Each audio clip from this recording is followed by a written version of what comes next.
All right, Mixed Master B here for MMB Radio, and on the phone lines right now I have adult entertainer and model Ameera Milan.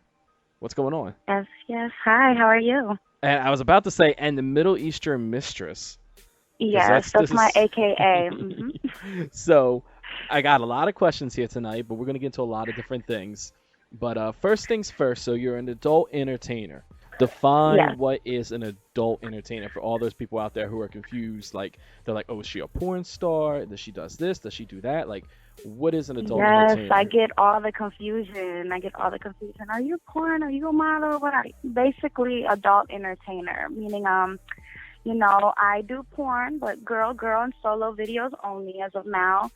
Um, I feature dance at clubs, strip clubs, webcamming and modeling. And most of my modeling is in lingerie or nude and, sexy stuff. So everything pertains to adult entertainment. So I'm call myself an adult entertainer. Very awesome. So, how did you get started doing all this? Like, when did you like wake up and realize one day, like, you know what, fuck it, I'm just going to do videos. I'm gonna do strip club thing. Like, take us through the whole journey of that. Basically, it all started when I won Miss Exotica a couple years back in Miami, and didn't expect it at all. I went there, I signed up pretty much just to see what it was about. I heard a little bit about it, got myself a little booth, and the girl next to me, she goes, "Are you running for Miss Exotica?" And I said, what's that? I didn't even know that there was a competition. She told me a little bit about it. I said, no, I think I'm, just here trying to fill it out, see what's going on. And she actually signed me up herself, and I ended up winning. So from there, I was just like, oh shit, I guess I gotta, get serious with this. Let me see what this is all about. And ever since then, it's just been skyrocket. Yeah, because like once you win that title, like you got to defend it. Like you got to, you know what I mean? You got to rep for it now that you won Miss Exotica. So you did a couple of the Exactly. you did a couple of the Exotica conventions, right? Like Atlantic City and everything. Yeah. Usually I have the most fun in Jersey. I feel like Jersey just shows the most. There's the most people there. Um, you know, I like doing the exoticas. I have fun. I always have the big crowds. I do my infamous lap dances. And, I just have a lot of fun with it. I'm not really the type to just sit there and be like, hi, want a picture, an autograph? I like to mingle with people, talk to the fans, give people what they want to see. Nobody wants a boring bitch. Yeah, definitely, definitely. And I can say they're good ass lap dances because I received one of them. You got one. Yes, I got a video of that, and like, yeah, that was, and the line, the crowd that was around you was just crazy. It was just like everybody was walking over, like, what's going on over there? What's going on over there? So, Yeah, um, every time. so let me ask you, like, where are you born and raised from? I was born and raised in Cleveland, Ohio.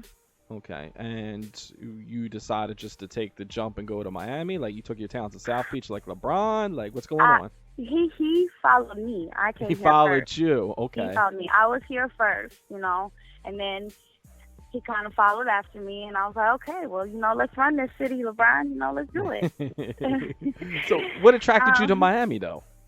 I, coming from where I'm from, Cleveland, Ohio, you see Miami on TV. You see it on music videos, on rap videos, on TV, on CSI. It's not real for us. We don't have beaches. We have lakes. We don't have none of that. So it's just always somewhere that was like, ooh, the Will Smith song, Welcome to Miami. It's like, oh yeah, I want to go there when I get big. And when I was done with high school and a little couple years after, I was over everything. I just wanted a fresh start. I said, you know what?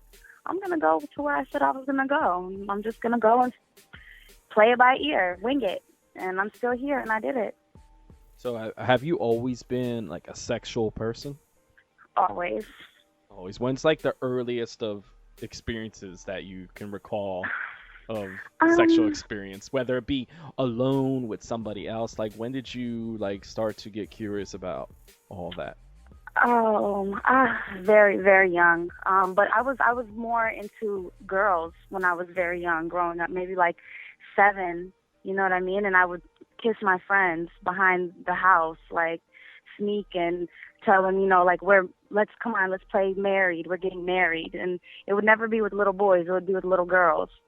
So very young. And then once I was, a little older, 10, 11, I started sneaking at night and watching Real Sex on HBO. Everybody knows that show.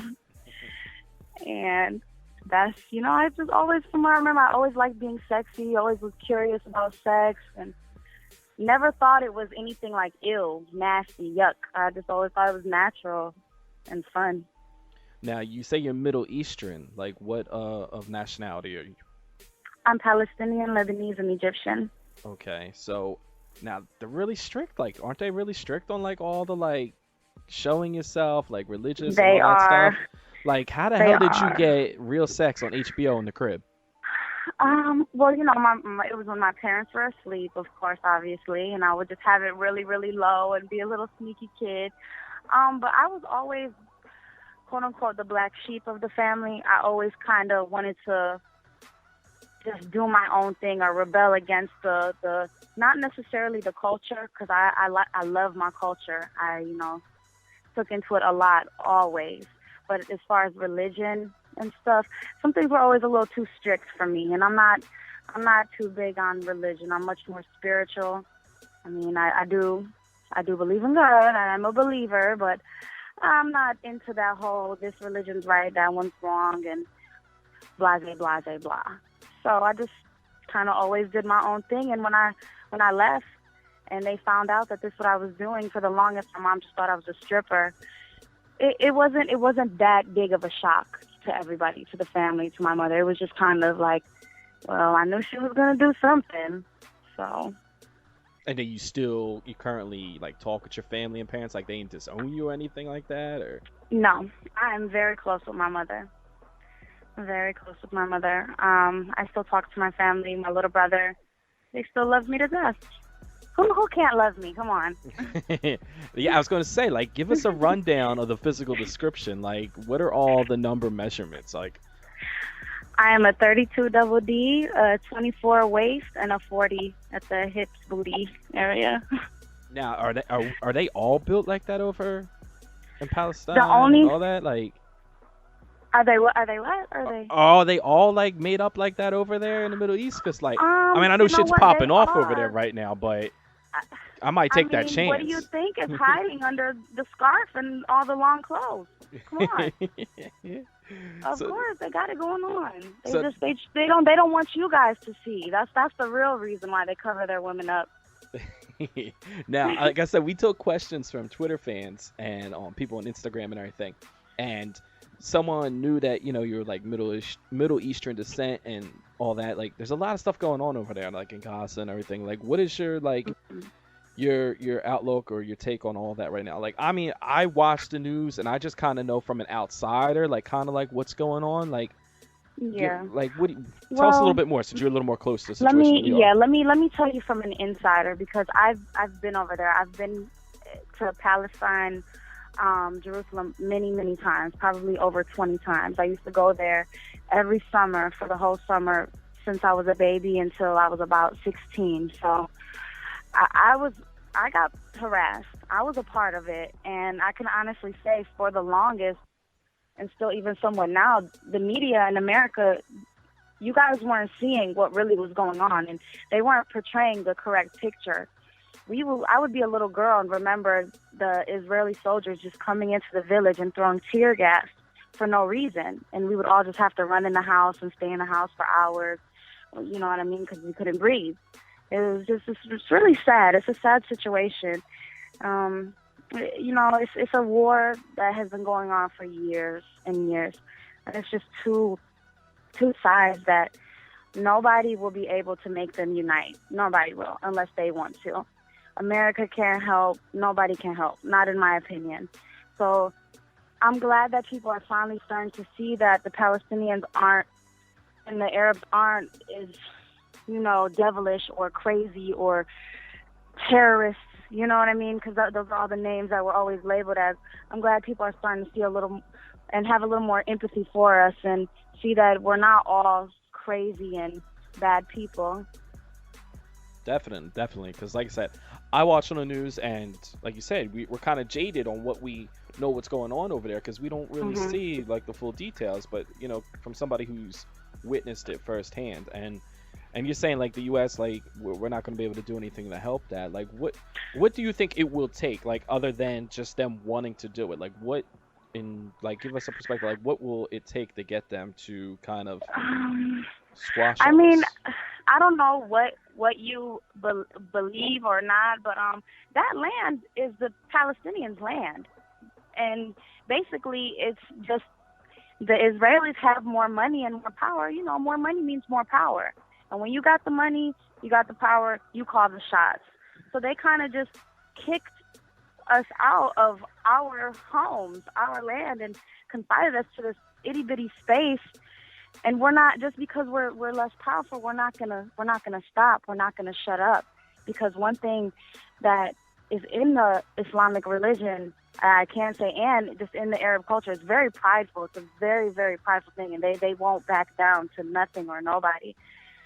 So I feel like the only way that it will ever stop is if they can get back what's rightfully theirs, and everybody be adults and live together and be able to have their own space, and not one party run the other one, because that's what's trying to go on, and that's what's been going on. It's basically like segregation. It's like the black and the whites back in the day, and the Palestinians are the blacks and the Israelis are the whites. And we're not allowed to eat at certain places, shop at certain places, go certain places. It sucks. Well, hopefully everything gets resolved. For you to sound like a downer, like I'm all like upset, like Yeah, you know what I mean. right. So we'll get into more fun questions that we got. Like this Don't worry, was I don't hate all Jews. Attention, any Jews listening, I don't hate you guys. I love all people that love me. yeah, she will give a lappy to you just as quick as anybody else. Yes, I will. But like I said, someone had tweeted in. So I mean, it was a really cool question by somebody who, you know what I mean, like took it to a whole nother level, because we get a lot of the same questions with people who call in. Hmm. So he actually went like CNN on my ass. You know what I mean? It was just like, Yeah. Well, I yeah. have a lot of size to me. I can talk about everything. So. So you mentioned that you were like 7 years old when you started like messing around with girls and like guys when you're like 10 and everything. When was the first time that you actually had sex with somebody? I was 14. And where did this 14 take place at? years old. Um, on his living room floor. We put a blanket down. He was nice enough to put a blanket down, so that, you know. Yeah, I mean, it was my first love. I loved him since I was 11. It was the first boy I thought I loved, and we were together until he went off to college and was an asshole. It's kind of how they always turn out, and then you turn around later and you see that she's on the internet, and you're like, damn, I fucked up. Yeah, I dealt with all the bullshit in high school. He was the star football player, and you know how that goes in high school. And I'm pretty sure you know what comes along with that. And by the time it was time for college, I was over it. I was ready to be like, hey, you know what, go ahead. I know what you're going to go and do. You're leaving the city. So you know what, I'm going to do me then. And that's when I spread my wings and I flew away. So you flew away down to South Beach, and then like, Mhm. what's the first thing you did? Like, did you start looking for jobs like in strip clubs, or did someone approach you about the idea? Like, what was your intentions when you went down there? You were like, I'm gonna do modeling. Like, what did you think you were Well, let getting me into? tell you a little secret. I was already dancing. I was dancing since I was 17. I was dancing underage. I stole my cousin's ID, and we kind of look alike. That's how I got my belly button pierced at 15. And I started stripping at 17, and it wasn't a full nude strip club. It was just like a bikini bar. You would still give lap dances. You get on stage, but you would have a thong and pasties on. You wouldn't get all the way naked. So I would make my little money when I could, whatever, whatnot. So when I decided to move to Miami, I already had dancing in mind. I already knew I was going to come down here and be a stripper. Okay, so where have you like performed at? Like, what is like? I mean, have you been like to all the major places? You know what I mean? King of Diamonds, like all that, like. King of Diamonds, no. I'm not a pole acrobat. And those girls got some talent on that pole. The only thing I use the pole for is to hold it and bend over. That's about it. I dance. I shake my ass. You know what I mean? I'm all about making you want to fuck me. I'm not here to put on an acrobatic show. I mean, it would be like nice to learn if somebody's willing to teach me. I just don't think I could learn that shit.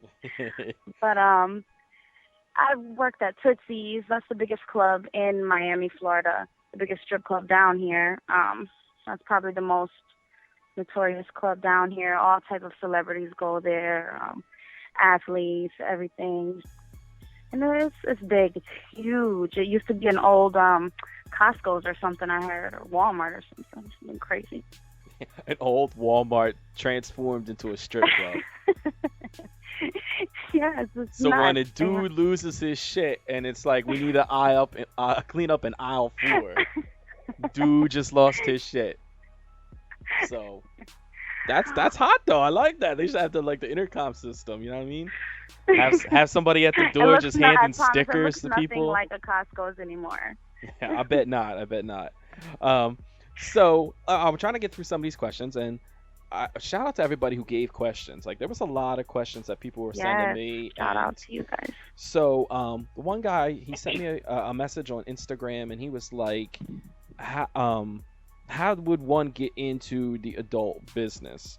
It's a question that's asked a lot to a lot of adult entertainers and film stars, but like, what advice would you give to somebody who's trying to get into that? I mean, he's probably speaking from a guy point of view because it was a dude that asked, but you know, I didn't know how to get into it. Like I said, I heard of Exotica, and I heard that was for adult entertainers and porn stars, but anybody that is willing to advertise themselves can buy a booth. So to me, right there, that was just an outlet.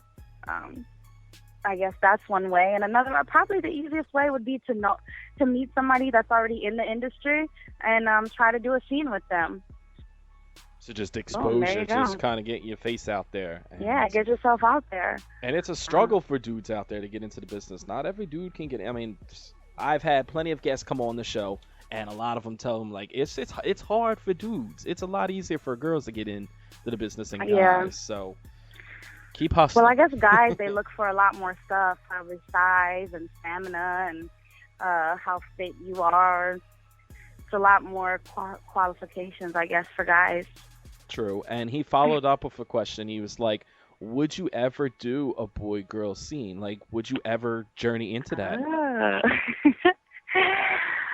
I guess you're just going to have to stay a fan and find out.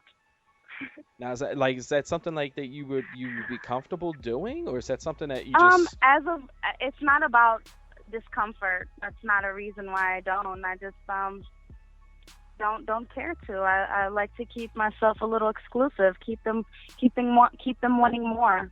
I don't want to give them everything at once. You know. Now, the first time you did it on camera, what was that like? Whether it be with another girl or like solo, like. So okay, I first started doing just solo videos, and that wasn't too hard because the way it was recorded, I recorded myself, and then the first time I had a videographer, he wasn't like just right there, all up in it, so it was kind of like I just zoned out and I was alone. But that's my first time doing a girl, which was with Sarah J. Shout out to Sarah J, by the way. Yes, shout out to Sarah J. You can hear interviews with her on the website. So random, everybody check that frequent out. guest of the show. I was nervous as hell. I was so nervous. I'm not even gonna lie. But Sarah's great. She's fucking awesome. She made me so comfortable, and you know, we're both Buckeyes. We're both from Ohio, so we click. We're really cool, and she lives down here as well. She's great. And the video is available on your website so people can see this, or the video is available on my website, AmeeraMilanXXX.com. I'm thinking about releasing it a couple other places as well, and I will soon put it on hard copy for sale at the next Exotica or any other events that I'll be doing. That's what's up. So like, take us kind of like what can we expect for that? It's like, did you go down on her? She go, go down on you? Like Oh, it would be everything, everything. everything. You got to check it out. It was lots of juiciness and wetness and squirts everywhere. Are you a squirter now, or? I am. Okay. Have you always been a squirter, or? No, I have not always been. I found that talent out a couple years back. So, it takes the right person to know what they're doing to make it happen. It doesn't just always happen. So. Now, what type of sexual acts do you enjoy doing? Like, what are like positions? And I know you don't do boy girl, on video, but like in personal life, like what do you enjoy? I like. It's kind of weird, because I have two different It's like I have two different personas or something. Some days I feel very dominant and I like to be in control. I love reverse cowgirl. That's probably my favorite position. I'm great at it. I run that position, and that's just my shit. But some days, I'm submissive, and I like to just be bent over, and somebody just kind of choking me and just throwing me down. Be a man and let me be the little girl. Be that little 7-year-old girl. Well, maybe not the 7-year-old girl, but maybe not that little. Not that little, not quite that little. But all right, so we got a little game we're gonna play here. It's called word association. So I'm gonna give you some names of people. All right. Okay. And I want to know the first thing that comes to your mind. All right. Okay. First things first. Since you're from Ohio and Miami, got that connection. LeBron James. Family. Okay. Now, before we get into the next name, I want to touch on this a little bit. Like, how did you feel when he left Cleveland to go to Miami? Were you like one of these fans that was like bitter and pissed off at him? Or... No, it was a business decision. He's a businessman. People need to remember that basketball is entertainment for us. When you're actually a player, it's not entertainment for you. It's not entertainment for you. There you go. It's it's a job. You know what I mean? And he made the best decision that he could for his job. It was a pay increase. It was South Beach. Hell, I left my city too. You know what I mean? It was an opportunity for him, a better opportunity than he already had in the job that he had. So I felt no kind of way. All right. Next name we got on the list here, Justin Bieber. Crazy. Just crazy. Just crazy. Yeah, have you ever met him, or I know I've never met Miami. him, but I've seen him out in Miami. I've never met him. I've seen him out, and he's always partying, just young and too much money. All right. That's what happens. And then we're gonna do one political name here, Hillary Clinton. Love her. Love her. Okay. I love the Clintons, Bill and Hillary. I love Slick Willie. Slick Willie is my favorite president of all time, Me too. That if the Israelis and the Palestinians were going to unite, he was the only one that was going to be able to do it. Yeah, I mean, that was the closest anyone's ever gotten. I wish we could just go back to all that. Like, everybody hated on him because of the whole, Monica Lewinsky shit. Like, dude, let him get his dick sucked. You know what I mean? Like Chris Rock said, Hillary's the one that almost fucked that all up. She should have been. She's the first lady. She should have been the first one on her knees sucking his dick, and it didn't happen. I agree. There we go. So in agreement with that. So fans want to know, like, what kind of music are you into? I listen to all music. I have no specific type of music that I dislike, I'd say, except maybe I'm not too big on country, but there are some country songs and singers that I do like Leanne Rimes. I used to love her when I was younger. Some of her songs, the Dixie Chicks, the pop country, I guess, but that real country, nah, that doesn't really do anything for me.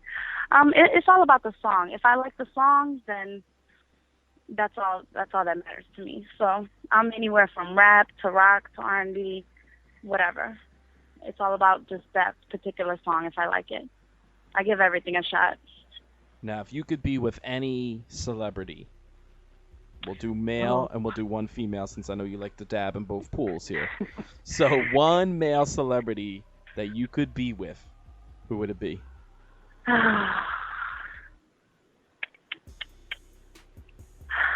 Let's see. That's a tough one, because I never really thought about that. Female, I've thought about, definitely. Male, let's see. That's really hard for me. Like, whether it be an actor, a singer, or... Okay. If we were gonna go back in my younger days, let's see, Mekhi Phifer. Mekhi Phifer, okay. When you said actor, see, if you were a little more men, with my thing with men, I could give you people for different things. Actor, Mekhi Phifer. Rapper, Yo Gotti. Comedian, Kevin Hart. I would do it like that. Female, Kim K. Come on now, that's it. Period. Hands down. Doesn't matter. Actress, politician. Kim gets it. Now, what, are you like a booty person or? I don't think everyone needs necessarily just a big, donk. You know what I mean? But I think every girl should have a little something back there to slap every once in a while or grab. I agree. Everybody in agreement? Show of hands? Yes. It's anonymous. We all like a nice round ass. All right. Who doesn't? I mean, who really? I've never heard anybody who would say, no, I'm going to order the flat booty over the bubble booty. I don't think anyone would pick that one. Yeah, we don't need the Rudy Tooty Fresh and Fruity Pancake Special, you know what I mean? Like, straight donkey ass, and that's it. Mm-hmm. All right, so we got the male, we got the female, and have you ever had any celebrities, like, hit on you or, like, try to, like... Of course. Of course. I won't say any names, but of course. I live in Miami. And, like, what are they, like, what if they've offered you? Relationships, exposure, whatever. It's, crazy city, crazy town, crazy people. Some of people's favorite celebrities are crazy as hell. Is there a specific amount that they've offered? Like, I've been offered over $100,000. So that's the going rate right now, 100,000. Like, I mean, I've been offered a lot less as well, but So, dude, you gotta step your game up. If you're not at least coming with 100 G's, then there's no point. It's just, what I mean. I'm not looking for a celebrity. You know what I mean? I'm not looking for anybody really right now. I'm just doing me, doing my thing, and enjoying my life and seeing how it's all unfolding, and still, finding myself into my adulthood. I'm 25 now, and I'm finally feeling like I really know who I am. So I'm enjoying it. That's what's up. Now that leads right into the next question, because all dudes want to know, like, are you taken? Are you spoken for? Like, what's the relationship status? No, I'm single. What kind of guys are you attracted to? I'm attracted to somebody smarter than me. I know a lot of girls probably wouldn't even say that. But I'm attracted, to somebody smarter than me. I need somebody I can learn something from. If I can't learn something from you or gain anything from you, then there's no reason for me to like you or be interested in you. And I feel like that with any relationship, not just a boyfriend or something like that. That's with anything, even friendship, even business. It's, I don't agree with pointless relationships. It's a waste of time. Everybody should be gaining something, and I don't think that's selfish. And there you go, guys. So dig out those GEDs, brush them off. Whether you got... I don't really like nerds. I like self-taught people. I like people that came from nothing and made something of themselves. I like somebody that can make me laugh, and you know what I mean. Somebody that goes out there and gets what they want and they make it happen. I don't like people that have had things handed to them, because that's not how I've had it. So I can't really relate to that. No, what are your future goals? What is that something you still want to accomplish in the game, and how long do you see yourself still doing modeling? Like, Future goals. Wow, I have plenty of goals. Well, give us a short-term goal and give us a long-term goal. Like, what's something you A want to short, accomplish? a short-term goal. I would definitely, most definitely, like to win an AVN award soon. So I'll say that's a short-term goal because I want that to happen soon, within the next year or so. And a long-term goal would just be to get my mother that big dream house she's always wanted. There's a specific house in Ohio, in a little suburb outside of Cleveland. It's like an old castle. I think it used to be a castle, and it's in a mansion. And it's always the same house that we drove past when we were young, and when we would go by the lake, and it was on the lake, and she would see it, and she would say, I want that house. One of you guys are going to give me that house when I'm old, saying that to me and my two other brothers. So I'm going to get that house for her one day, and hopefully sooner than later. Say, that's a lot of pressure right there. I want that mansion right there. When you get older, you going to get me that mansion. And then I can just see you now, y'all just sitting in the back seat looking at each other like, how the fuck are we going to do this? Hey, it feels like an obtainable goal right now. So I'm blessed to say that. That's what's up. So a lot of people are very present on social media. Let everybody know where they can find you at online: Twitter, Instagram, Facebook, Tumblr, fucking MySpace if you're still rocking the MySpace. Well, I am only on 2 social networks right now, which is Twitter, Ameera Milan XXX, and Instagram, which is Queen of Cleveland. I'm not too huge on social networks, so I'm trying to get into it and stay active on it, and I try to talk to my fans as much as possible and give them as much as they want. But I'm just not a big technology person, so it's kind of tough for me sometimes. Well, you got to stay up on those things. That's where people are, connecting with you. Yeah, it's so. Running the world now. Pretty soon, and robots are going to be giving us our McDonald's. Hey, that's cool, you know what I mean? Like, as long as you don't fuck up my order, you know what I mean? Shit. Fuck up my order, that's when I'm gonna come in there and go, ham sandwich on them. You know what I mean? Just don't screw up my order. I don't give a fuck who's giving it to me. So, all right. Well, it's been an awesome time talking to you. Anything you want the fans to know before you get out of here? I just want to say thank you to you, Mixmaster, for having me on the show. We've been friends for a while now, and you've supported me. It ain't nothing. It Day started one. with a simple lappy, and the next thing you know, I'm blowing her phone up like, come on the show. That's all it took was a lap there. Yeah, see? There's hope And, for all those girls you. out there. Thank you to all my loyal fans that have been patient with me and supported me since day one. Also, I promise you all, we are going to get this roller coaster going, and it's takeoff. There you have it, Miss Ameera Milan. We appreciate you calling in. We look to see big things from you. Go on our website, go on our Instagram. Yes. Check out the Instagram and like it, because you know how haters are. You get like Yes, crazy this amounts. is my eighth Instagram account. It started off as Ameera Milan XXX, just like Twitter. Instagram, they have those rules, and they deleted me down. But I'm back, Queen of Cleveland. Follow me, and thank you, everybody. Love you all. Yep, haters make the world go round, and the world's still spinning. So check her out on Instagram, Twitter, and everywhere else online. And we'll be hoping to hear from you soon. Like I said, hopefully we see you at Exotica in New Jersey again. Come back up here and share those lappies and all that other greatness that you have. And just do it up real big, all right? Great. All right, we'll be talking to you real soon. Okay, baby. Thank you. Bye-bye, everyone. Not a problem. Bye-bye. Hey, everybody. It's Ameera Milan, also known as the Middle Eastern Mistress, and you're listening to Mixmaster B on MMB Radio.